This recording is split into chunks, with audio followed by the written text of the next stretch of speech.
Когда в мире выстреливает какой-то кинохит, продюсеры сразу начинают думать, как еще на нем нажиться. И первый вариант, который приходит им в голову, сделать продолжение оригинальной истории, либо состряпать ответвление для одного из понравившихся зрителям персонажей. Сегодня вспомним топ-5 самых удачных спин-оффов блокбастеров за последние 20 лет. Рассматривать будем только полнометражные фильмы.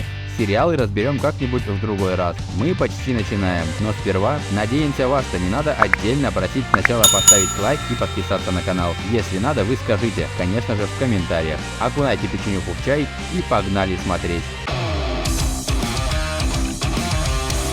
Пятое место. Дэдпул. Райан Рейнольдс до этого фильма не был сильно кассовым актером и часто снимался в подростковых комедиях. Правда, успел засветиться в главной и единственной роли не самого плохого триллера «Погребенный заживо» 2010 года. А еще через год залетел в супергеройское кинцо «Зеленый фонарь», в котором с треском провалился и из бюджета в 200 миллионов кое-как отбил 220. Но с учетом пиар-компании ушел в минус. Возможно, тогда Рейнольдс и задумался над тем, чтобы написать свой сценарий с Блэкджеком и мутантами.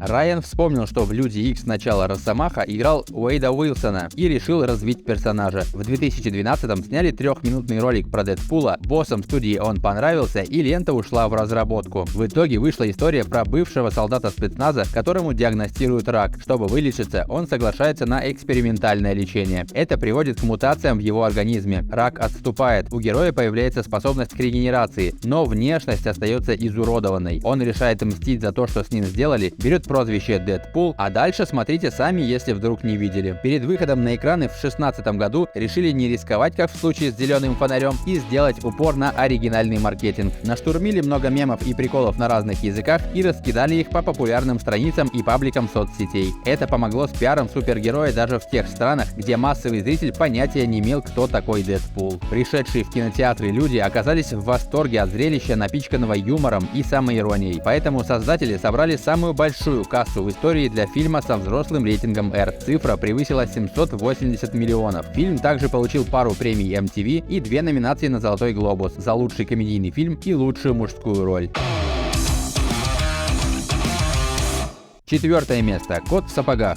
С тех пор, как в 2001-м в мире бабахнул революционный Шрек, компания DreamWorks решила юзать эту тему по максимуму и выжать из нее все, что можно. Зрительские деньги текли рекой. Все 4 фильма про зеленого огра и осла собрали под $3 миллиарда, а вот рейтинги падали от продолжения к продолжению, поэтому решили отойти от главных персонажей и дать пространство второстепенным. Так, в 2011 году в кинотеатрах появилась картина про рыжего пушистого друга Шрека, Фионы и осла, кота в сапогах. Ему подкидывают любовную линию и помещают в условия английской народной сказки про волшебные бобы. По сюжету, чтобы раздобыть денег, котяра решает вырастить бобовое дерево до неба, а там украсть у великана волшебную гусыню, несущую золотые яйца. Для этого ему сначала нужно достать волшебные бобы. На подмогу до кучи вкидывают персонажа английского фольклора Шалтая-болтая. Компиляция народного творчества, компьютерной анимации, современного юмора и отсылок к поп-культуре получилась не шедевром, но довольно сносным мультфильмом. В прокате он собрал больше полумиллиона американской валюты и получил номинацию на Оскар в 2012 году. На киносайтах фильму поставили оценки выше последних 2 Шреков, при этом он сохранил кошачье обаяние и фирменные грустные глаза, дополненные голосом Антонио Бандераса, что особенно запомнилось женской половине зрителей. По сумме всех этих небольших, но важных достижений, мультик и залетел на 4-е место в нашем топе.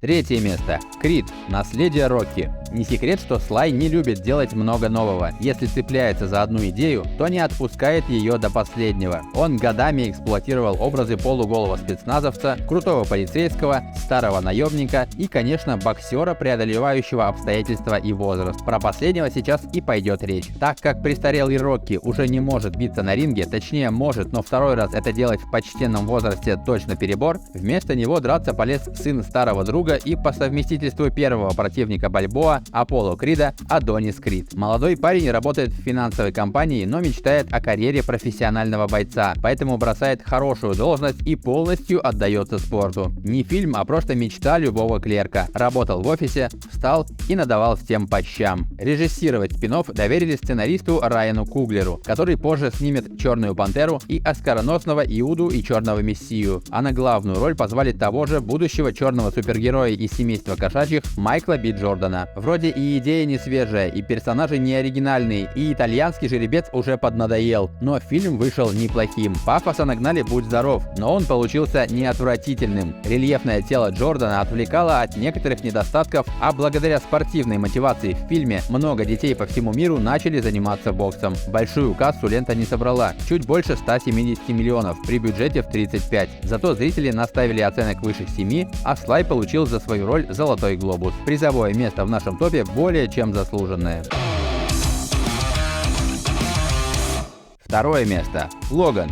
Еще одно ответвление Людей Икс, которых к 2017 году в прокат вышло под десяток фильмов. Помимо упомянутого выше Дэдпула, зрителям успели показать оригинальную трилогию про людей с суперспособностями, вызванными генетическими мутациями. Вышли сиквелы и приквелы противостояния Ксавьера и Магнита, и даже парочка спин-оффов про Росомаху. Трилогия с Хью Джекманом в главной роли сперва была классическим супергеройским боевиком, но к последнему фильму применили иной подход и нагнали гораздо больше драмы. Мутантов поместили в 2029 год, где у Логана уже плохо работает регенерация ввиду возраста. Также он немало прибухивает, но при этом пытается ухаживать за профессором и хочет увести его подальше, потому что Ксавьер страдает заболеванием мозга, от чего у него периодически случаются приступы, опасные для окружающих. Так как Людей Икс почти истребили, персонаж Хью Джекмана берется сопроводить 11-летнюю мутантку Лору в Северную Дакоту, где вроде бы должны прятаться оставшиеся суперспособные. Из яркого эпичного экшена режиссер Джеймс Мэнголд сделал драматический роад-муви. Характеры персонажей прописали намного глубже, приблизили неубиваемых героев к обычным людям и наделили их не только физическими, но и самое главное психологическими изъянами. Здесь зритель яснее понимает переживания и внутреннюю боль каждого мутанта. Хью Джекман и Патрик Стюарт просто великолепны и выдают актерскую игру на порядок выше той, что мы привыкли видеть в супергероике. Не отстала от них и юная Дафни Кин, сыгравшая Лору. Им с Джекманом даже вручили премию MTV как лучшему экранному дуэту. Фильм номинировали на Оскар за лучший адаптированный сценарий, а на премии Сатурн вообще вошел аж в 6 номинаций. Ни одну из них, правда, не взял, но хуже от этого точно не стал. Если говорить о цифрах, то при бюджете в 97 миллионов зеленых собрали по миру почти 620. На Кинопоиске рейтинг набили до 7,2, а американским зрителям понравилось еще больше, судя по оценке на IMDb в 8,1 балла.